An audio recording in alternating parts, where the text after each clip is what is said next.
Hi, everyone. This is Gloria. Good morning. How's everyone doing? I'm just doing a mic check. I really need to get this audio sorted out. So I'm just doing a quick mic check again. Morning. Ooh, it worked. Yay. So basically, what I'm looking at this morning is, and what I'm checking on is I'm using a stream platform called StreamYard. And I wanted to be able to do these um, lives, but with just audio. So I wanted you to just hear my voice. And I wanted the overlay to cover the whole screen. And every time I was trying to do this, trying to learn this platform, I was only getting half the screen and half of an overlay. But today I accomplished doing the screen plus getting the audios. Last night, the audio wouldn't work. So, anyway, we are live and we are good to go. So funny. Oh my gosh. Here's another funny story that you probably don't know about me. Um, well, this is really not really about me, but it is actually about my children. The funny thing is, my grandmother and my grandfather met because my grandmother was a singer in New Mexico. And my grandfather was in a band. So they kind of were met through a band, really. And um, my mom was sharing this story with me, and I knew that my grandmother was a singer because she was always singing, had a really beautiful voice. And she my mom was telling me that they met because they were both in a band and stuff. And I remember my grandfather used to always play the guitar and in one of the little guitars that I think it was a ukulele or something. Or no, it was a banjo actually, a banjo, and he was very artistic. He's a professional leather um, used to, you know how you make the letters and designs and you burn it into your leather. Well, that's what he used to do. And he knew how to cut the leather and make purses. And I had all kinds of different bracelets and purses and things growing up from him. But when my mom was saying this, I was like, well, Mom, how come you're not a singer? And she's like, well, Glow, she calls me Glow or Glor.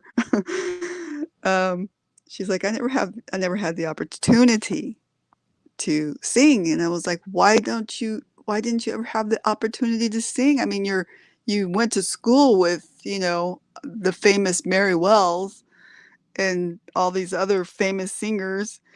And she's like, I just never did. And I was like, well, I mean, she started sharing all these reasons why she never did. And I was like, well, you, like grandma had even worse situations than you, and she was a singer. And so I just kept going on and on, and we just went back and forth. And, I kept sharing with her, well, look at what grandma had. She had nothing, And so my mom finally stopped. She's like, okay, stop, just quit. So, doors of opportunity, you guys. There's nothing stopping any one of us except ourselves. So, when those doors of opportunity come, you're going to be scared. It's scary. Some are not. Some are not scary. Others are really really scary because it's going to require you to give up a lot. Like when I went to England, I had to leave a lot of things here in America, and I had to sell a lot of things. I had this huge yard sale, and we had sold cars, everything, just so many things. And I learned that, it's okay because they're going to, all those things are just things. They can come again. But I became sentimental about some, family heirlooms and things, and realized that I was attaching myself to these heirlooms, which are just, they're important. They're, and they remind me of history in the family, but you know what? Um, they're not everything. So it's okay. And it's gonna be okay if you don't have them, which I found out later when I went to England and then came back from England because I lost those family heirlooms coming back from England. And many of them broke, and then some of I managed to salvage some, but many of them broke during the shipping, and some just did never make it back, like a cookbook that I think my daughter has, which is an antique cookbook, like it's a proper antique cookbook. And I looked up to try to find that cookbook, and it's nearly $200 for that particular cookbook. Um, and so I don't think she knows what she has on her hands there. So I do like to collect some things. I wouldn't say that I'm a big collector, but I do have some things that I have an eye out for. Um, Today I was thinking about my kids, and I remember um, when I was in foster care, after sharing the story about my grandmother singing and being a singer. When I was in foster care, um, my I lived with my boxing coach and his wife, and I only knew my boxing coach in his element of the sport and being a teacher to me. I didn't know I didn't understand at that point. I was just a little young, very, very young girl. I think I was about 16. And I, I didn't understand the caliber or the weight of who he was. I didn't get all of that. And his father, who was also I was close to, Professor Humphrey. Um, I didn't understand the who these people were, and the weight that they carried um, in their title and everything. Because Professor Humphrey was a high level military man who I believe was a Christian, because when I look back at his character and all things of who he was, he was a real man of character, true man of character, and he was a godly man, So I look back and I think about those things, and anyways, one day I walk in the I walk in the house, and my boxing coach is playing the guitar and singing with this amazing voice, and I'm like, you sing? He's like, I must have said it in the most rude way, like as sassy and as rude and sarcastic as a teenager could possibly be, right? and, and he goes, yeah, what of it? Like, sassed back at me. And I was just in shock that he could sing. But I come to find out later that he also was an artist, a high level artist, not just any artist, but high level. That his um, drawings were put in the magazine called National Geographic. And I didn't believe him. He would show me the magazine, and I didn't believe him until I read the little fine um, print underneath by artist, Bradford Humphrey. I was like, is that really you? It was so bizarre to me that I couldn't comprehend it. And um, what when I would come home from school and work and everything, living with them, they always they never we didn't watch, there was no TV, there was just all books in the house.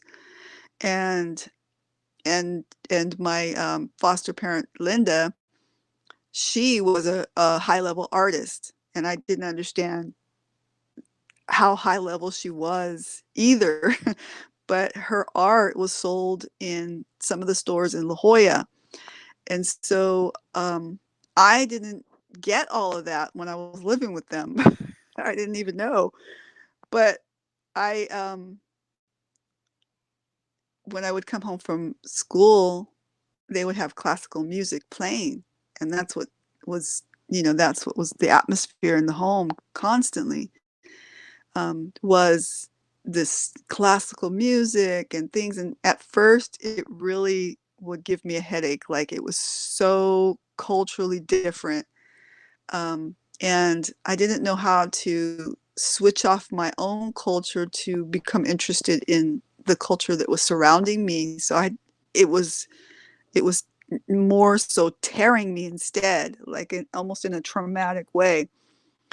And um, and so one day I come home and I was just so like shooken, like irritated. It was more of an irritable feeling. And my foster parent Linda took notice, and she's turned off the classical music, and she says to me, "What's your favorite song? Because I need to learn how to dance." And she just was like trying to make this connection with me. I could see I seen like right away. And it just like brightened my day, and it woke me up, and we connected, right? We made a connection. So how do you connect with people, right? So anyway, she turned off the classical music, and she blasted out some songs that I was into back in the days. And we were, I was teaching her the, different street dances that were back in the 80s. And um, she was trying to she was trying to do this step, but she was a ballet dancer, so she that was her study, art and ballet. And so her moves weren't catching on to the the beat. So I was teaching her how to hear the beat, and then how to move your body to this particular beat, right? Because it's not um, a graceful move like you would in ballet, and a very flowing and graceful feminine move. It's more of a hit it hard kind of move. And so we were doing this, and we were having so much fun laughing, and I was on the floor cracking up, and we were having so much fun. And and so I was so like blessed by that we had made this wonderful connection. But till this when I started raising my own children, what I did was, that moment was such a pivotal moment in my life, and it was stuck. It was such a memorable moment. She made it such a memorable moment that when I had my own children and they were growing up until they were adults, young adults leaving the home, when they would go to sleep at night, I would turn off all of their music, which was they were listening to S Club 7 back in England. um, and I would turn all that off, and I would put on the classical music. And that's what they would go to sleep to, classical music. And so little did I know that in doing that, that has an effect on your it has an effect on your ear and your internal way that you get music into your system, I guess. And I didn't really realize that until I started to study it, and started hearing talks on it and things. But my youngest daughter, she secretly was a singer. and would sing and practice until one day um, I heard her singing in the room, and I was like, that isn't just any old singing. That's not like your amateur singing. That is like, that's like Adele quality singing. And um, I was, we got her, and she became our worship leader at our church in England. And she was full on, full force for it, and it was just amazing. And my other daughter, there's a kind of a pull and a competition in your children sometimes, but the older daughter, my middle child, was secretly learning the piano, and it just out of competition, and wanting to find her own identity. Well, she taught herself the piano. One day I came home, I knew she was practicing and stuff, but one day I came home and she was playing the whole song to it was an Adele song, um, and one of Adele's earlier one of her first music albums. But my daughter was playing this, and I was like, "Is that you playing?" She's like, "Yes, mom." And so, that was, the beginning of the children becoming filled with the ability to have this kind of ear for music. My son taught himself to play the guitar and the bass guitar. And then he started to learn how to mix music and put it all together. And I was like, what? And then I was like, one day I come home and there's like this band in the hall in the church. And I'm like, is this your, like, you guys aren't just coming here to hang out. You guys got a full on band. And my son's the lead vocalist. Like, how does this happen? And so, you know, uh, God is good. God is good. And just wanted to share that little story with you as I'm check check checking out this mic and doing a mic check. So it's just a silly story. And so if you are raising your children and they're still little, one of the things that I highly believe in is the putting on the classical music when they're going to sleep. It not only calms them down, because I raised a lot of kids, and calming them down at night, that was a real exhausting job.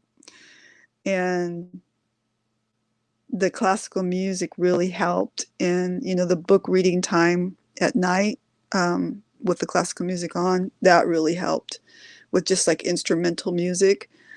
And so that is a little advice there, and some of the stories that come with the adventures of being in my family. So who knew? Lots of fun things. So with that said, I'm gonna peace out. I'm gonna check this audio, and I'm really, really excited about having this overlay and being able to do this live with just vocals. All right, bye for now, and I pray that you guys have a great day, and I'll be checking back later. Bye, guys.